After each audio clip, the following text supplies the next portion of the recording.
Hey guys, this will be video 12 for the how to design build a Flying V, custom Flying V using Stuart McDonald templates sometimes. But for the most part, as I've mentioned, this guitar is a custom build through and through per 1950s Korina specs. And this video might be a bit of a repeat of a lot of the information that I've covered in the past because I'm about to update the ad and sell it. And come next Sunday, this guitar is going to be going to someone else. So I've got a lot of work to do over this week, this coming week, in order to get this guitar ready to go to its rightful owner. And I'm not going to finish it. I'm not going to install pickups or any electronics or any of that stuff, nor am I going to install any tuners or that jazz. But it will have a fretboard on it, and it will have frets, and it will have mother of pearl dot inlays. So we'll cover some of that stuff a little bit later in this video, but nonetheless, I'm getting back in the ring with this guitar, and I just wanted to kind of pick back up where I had left off from the last video, where I did not have the neck glued in yet. And it's still, I'm not going to say it's rough. It's pretty close to finish. That's got about, probably about 8 coats of nitrocellulose lacquer. It'll get about another 7 to 8 coats. And this has got about 10 coats of black nitrocellulose lacquer. And I pulled the tape off the binding, but I have not done any scraping or any cleaning or any detail work. So in other words, it's unfinished. But you can see the guitar as far as it's a red sparkle. And it has a white binding from Stuart McDonald. That's 60 thousandths. And then that is black nitrocellulose lacquer, as I've covered in some of the past videos. This is Honduran mahogany, a 2-piece neck that I've custom built. And that's a 17-degree pitch headstock. And we'll cover some of that stuff again later on. But for the most part, it's coming together extremely well. Unbelievable tap tones. And I might do some tap tones at the end of the video, and I will try to do a weight analysis as well. I'll tell you what I'll do so I don't forget.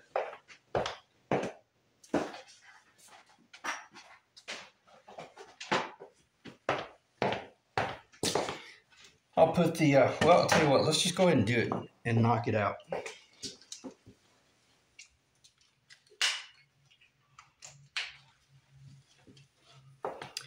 And that way I won't digress, or I won't end up forgetting. Okay, obviously it's going to be heavier than this, but this is just a comparative to tell us where we are. All right, let me tear. Okay, I'll start out in grams first. I'll see if I can get that in the camera. It should be fairly good. The Flying V's are kind of funky because they're so big. Make sure the neck is... I'll have to flip it over this way because it has a 17-degree pitch headstock. And that baby will bind somewhere. All right, 2,770 grams. 6.112 pounds, 6.114 pounds. So 2,771.72 grams. Custom build. She's not light, but that'll be a phenomenal guitar after it's all said and done. As far as weight, I won't do any analysis, but I would say it's probably going to be around 8 pounds, or just somewhere in that neighborhood. All right, so the neck is epoxied in, so it's going to be acting as a through body neck. The actual fretboard that I'm building right now is Bolivian rosewood, and it is also called pau ferro, or ferro, I believe. So it'll be stopping about right there. Okay, this joins the body at the 18th fret. So in other words, that tenon that you see left over will get routed down, and then the pickup cavity will get routed out right there. Now, at this point, I'm planning on building this guitar as a dual humbucker configuration, and the neck pickup will be routed out to receive your typical, like Seymour Duncan long leg. Basically, this right here. I'm gonna build it to receive this configuration right here. Both of these are Seymour Duncan. That's the bridge. Won't require a lot of depth, but nonetheless, it will receive anything traditional. It will receive your slanted pickup rings, and that is typically about the placement of the top of the pickup. It's pretty much flush with the pickup ring, so it's really beautiful and very much historical. So anyway, looks really nice. So that's how I'm going to build it right now, to receive two humbuckers, because for the most part, anybody playing this guitar would be very rare to see it with two P90s. And in the past auctions, I offered that configuration, and I didn't really get any buzz about that. I was expecting someone to kind of chime in and get excited about that, but they didn't. So it is what it is, and that's cool. And although I have heard a Flying V with P90s in it, and it is amazing. It sounds really incredible. So for the most part, I'll probably save that routing for a little bit later on in the job. Let me check the time. But at this point, I do know this. I've got the fretboard over on another table, but the fretboard right now, I have not radiused it yet. I'll just show it briefly. Bolivian rosewood is very much brown right now, but once this oils, it just changes colors completely. It's going to look very much like a Brazilian rosewood. That's ebony that will be going on that guitar over there. So put it with its rightful placement. But I've already cut the initial locations for the 24 3/4 inch scale, and they are perfect per Tundra Man fretboard calculator. And the pitch is going to be such that it'll be a 1 11/16 inch nut, and it'll be 2 3/16 inch wide right here, and then the fretboard goes down just a little bit more. At the end of the day, at the end of the fretboard, it'll end up being just under 2 1/4 inch. So if you wanted to step up to the Floyd Rose configuration, the fretboard would be wide enough to receive that. But this is traditional Gibson per the Stewart McDonald template that I use to build my Les Paul replicas. These are the 50's Les Paul. So that was based on Dan Erlewine's 50's Les Paul. So in other words, that's the pitch that I'm holding in my hand for this fretboard. In other words, it's going to feel identical to a 50's Gibson Flying V. And when I say identical, pretty much identical, because the back of this radius on this neck is everything about this is very much historic. Everything about this screams 50's Les Paul, 50's Explorer, 50's Flying V, other than we all know the Flying V heel is real funky and ugly, but I created more of a Les Paul configuration here with a stepped, and that's just right at about it steps down about 3/16 of an inch, which I think is really beautiful, very tasteful, but is turning out extremely well. So, and the guitar just feels, it's just heavenly. This would be a phenomenal jazz guitar as well, if you guys are into jazz. But what I was going to mention is that the profiles that I've cut here, they are per historical 50 specs with the real soft D. It's not a real fat, chunky neck, but it's not super thin. It'll be about 15/16 inch thick here and about 1 inch thick here at the 11th fret. So it's going to feel like a vintage guitar. It's going to feel like a vintage Gibson, quite frankly. Okay, I hope that's in the camera. This is going to get a black stinger. In case I forget, I've talked about this numerous occasions throughout the video.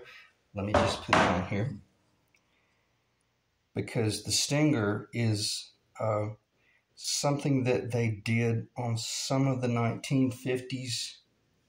This is so hard to pick up without it slipping. The stinger is something that they did on some of the 1950s Flying V's, and they are extremely rare. So this one will be getting that exact stinger configuration right there, and it will be black nitrocellulose lacquer, identical to that. And then the face will be a black nitro as well. And I'll go ahead and lay this out just so you can kind of see it in the camera, because this will be the first time that anyone has gotten to see. This will be the first time that I've gotten to see what it looks like as far as scale goes in relation to doing a flyby.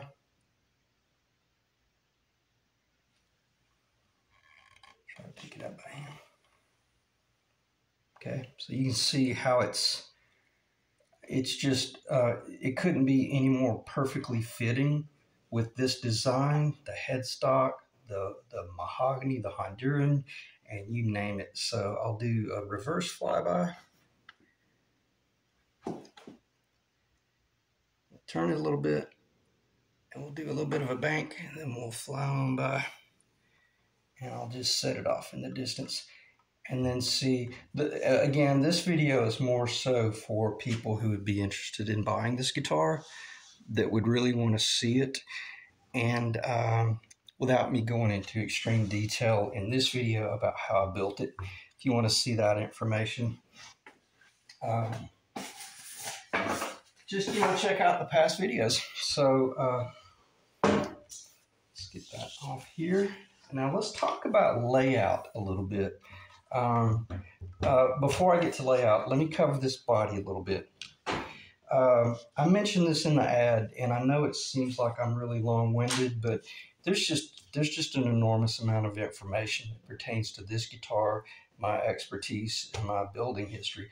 But this Delmar Red Sparkle came from the estate of a California musician and a collector that he had passed away about 3 to 5 years ago, and they came in and just liquidated all of his historical stuff, and they were selling like Les Paul Juniors from the 50s, SGs from the early 60s. It was insane what this guy had amassed, and he had a ton of old Strats, you name it. I mean, it was a multiple $100,000 eBay sale by the time they liquidated his estate.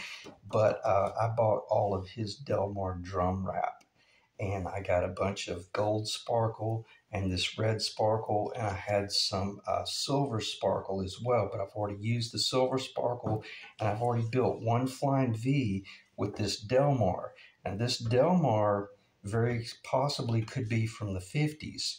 But I don't know. I know for a fact that it's not modern because it has a little bit of it's not as polished and slick and smooth like the real modern. So there's a very strong possibility this is 50s Delmar. Okay, the true glitter, which once you step out into the light is insane. And there's a guitar up in Boston that I got. The guitar that's on the ad is sold to a guy up in Boston back in September, and he's been gigging that guitar up in that area. So if you've seen this guitar on the stage in Boston, it'll be the one that I built.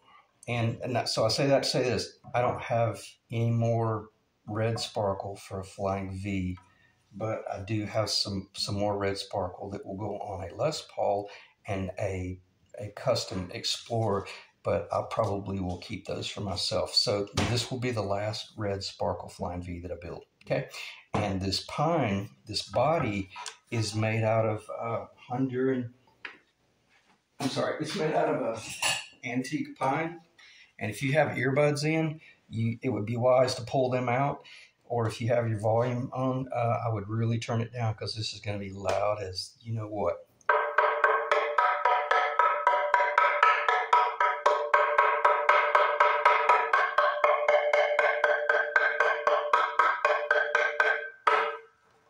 Beautiful, beautiful, just insane. Oh, it's hard to hold when they get.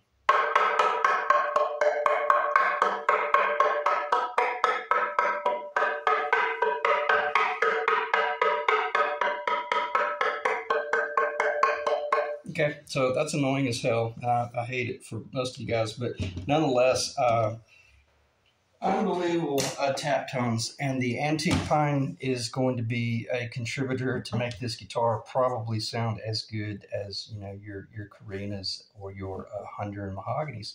I've never heard a Korina Flying V, so I don't know for certain. I do know that they're a very much prized wood, but the antique pine, this pine is quarter sawn. And it came from, I have a whole lot of this pine. You can see that it came from really large chunks. I've got enough of this pine to build probably 40 guitars. Came from an old schoolhouse in Alabama back in the, that was built in the 1800s. And my grandfather and my dad demoed that house, that schoolhouse, and they took all of the old historical pine. So got a lot of Telecasters there, and Strats, and may build some more Vs, but from here on out, I'll probably use the rest of it to build Telecasters and Strats. Okay, so let me check the time. 16 minutes. What should we talk about?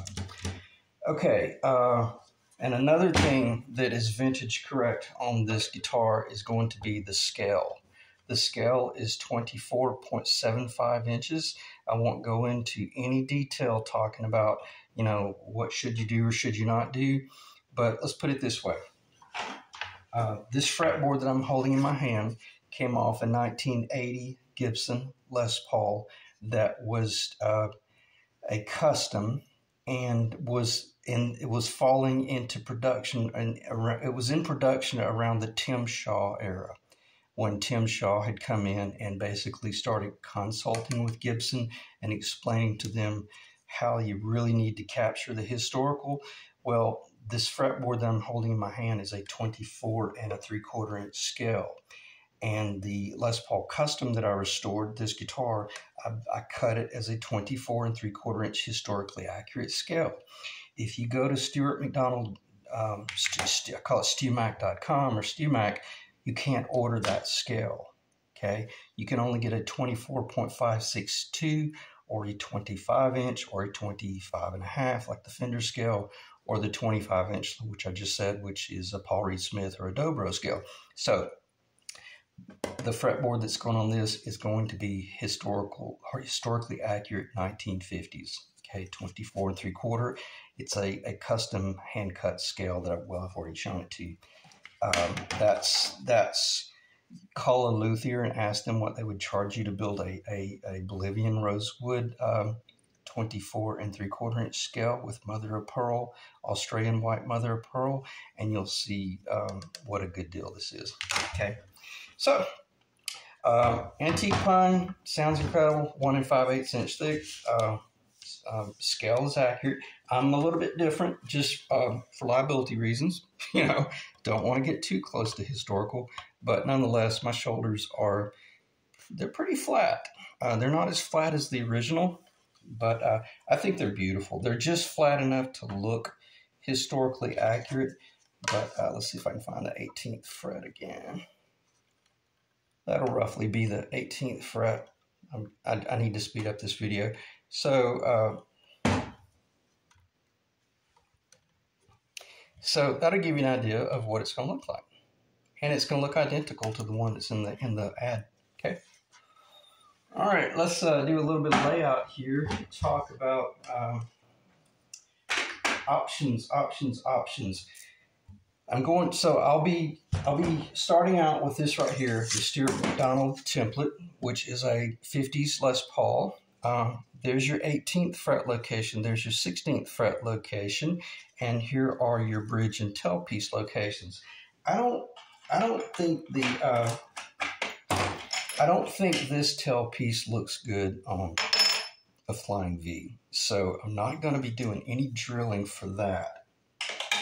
but because of the historically accurate scale, I definitely will be drilling these two locations right here to receive that bridge. And then once this template goes on here, let me just do it, and then let me put it in place, and then I'll put it in front of the camera. Okay, so basically that'll give you an idea of if you look up there at the piece of tape where it says 18th, see that's where the 18th fret location will be. That'll give you an idea of where the neck pickup will be, the bridge pickup, and then here's the bridge location back here.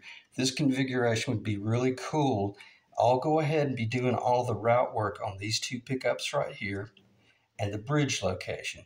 If it got turned into a left hand, it's simply a matter of flipping this template over and drilling two more locations so that the bridge can then cock the other way, and then the bridge will conceal any holes that were drilled for it to be a right hand.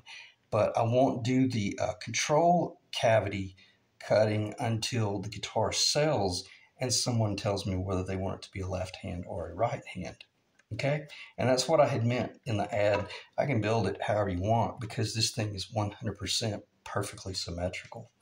But, you know, the pickups they're on the center line and the bridge is on the center line. But with these configurations right here, you could either do a tailpiece or we could do, and I'll do the drill. I don't have a problem doing the machine work. If you want the traditional flying V through body ferrules, I'll drill those. I'm cool with that.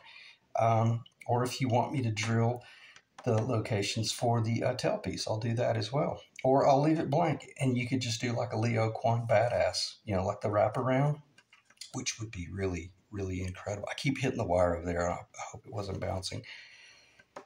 But the wraparound bridge would be pretty cool on this guitar. Now, if for some strange reason someone caught this ad and they caught me early and said, man, I'm bidding on this guitar to win it, and I am dead set on P90s. Please don't route these until I possibly win the bid. As long as you communicate with me, I'm cool. I don't have a problem holding off. And right there at the last, I can come in and put, let me just find it. Okay, that would be your P90 locations. Okay, let me check the time. 22 minutes. So would the P90s be cool? Man, all day long. And imagine a set of black or cream. Either black or cream would look incredible. P90s with the wraparound tail, or either the just ABR1, whatever. And then after that, then you would transition into, let me see if I can get a lid here.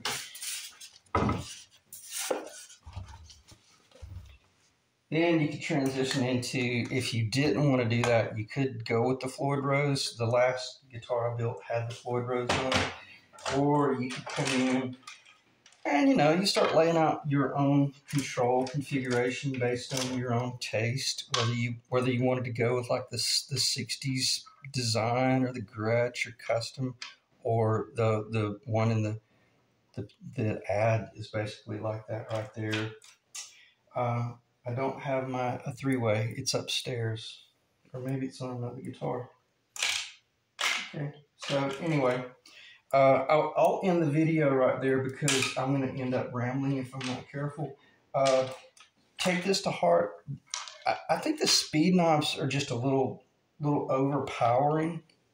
They just don't really seem to look very good. So